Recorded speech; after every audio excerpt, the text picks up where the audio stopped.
যতদিন ডেভিল নির্মূল না হবে ততদিন অভিযান চলবে বলে জানিয়েছেন স্বরাষ্ট্র উপদেষ্টা। হুঁশিয়ারি দেন, দেশ অস্থিতিশীল করতে চাইলে প্রতিহত করা হবে। আর কেন্দ্রীয় কমান্ড সেন্টার খোলার কথা জানালেন প্রধান উপদেষ্টার প্রেস সচিব। নিশ্চিন্তে খান স্বাস্থ্যকর অল টাইম পান। All time healthy life. শনিবার রাত থেকে সারা দেশে চলছে যৌথ বাহিনীর অপারেশন ডেভিল হান্ট। রাজধানীর ফার্মগেটে মৃত্তিকা সম্পদ ইনস্টিটিউট পরিদর্শনে গিয়ে স্বরাষ্ট্র উপদেষ্টা বলেন, যতদিন পর্যন্ত ডেভিল নির্মূল না হবে ততদিন চলবে অভিযান। দেশকে অস্থিতিশীল করতে চাইলে প্রতিহতের হুঁশিয়ারিও দেন তিনি।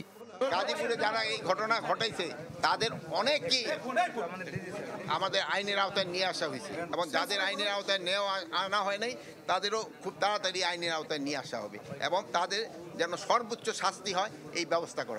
ডেভিল যতদিন পর্যন্ত শেষ না হবে ততদিন পর্যন্ত অপারেশন চলবে।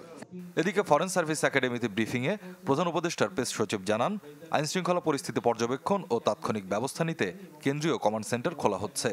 আইন শৃঙ্খলা বাহিনী যেগুলো আছে, যেগুলো হোম মিনিস্ট্রির সাথে যুক্ত, পুলিশ আছে, বিজিবি আছে, তারপরে কোস্টগার্ড আছে, র্যাব আছে, এদের বাইরে যে আরও থাকবে হচ্ছে আর্ম ফোর্সেসেরও এখানে প্রতিনিধি থাকবে। আশা করছি যে এর ফলে বাংলাদেশে আইন শৃঙ্খলা পরিস্থিতি আরও উন্নত হবে এবং খুব কুইক রেসপন্স করা যাবে।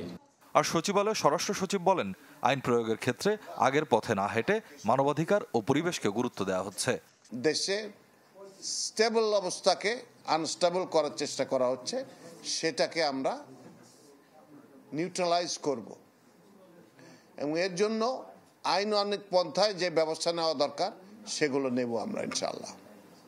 সেটার জন্য সকল বাহিনীকে প্রস্তুত করা হয়েছে, ব্রিফিং করা হয়েছে, এবং তার কাজও চলমান রয়েছে। চাঁদাবাজি ঠেকাতে আলাদা ব্যবস্থা নেওয়া হচ্ছে বলেও জানান স্বরাষ্ট্র সচিব। সামগ্রিক বিষয়ে আলাদাভাবে আরও কিছু এফোর্টস নেওয়া হচ্ছে।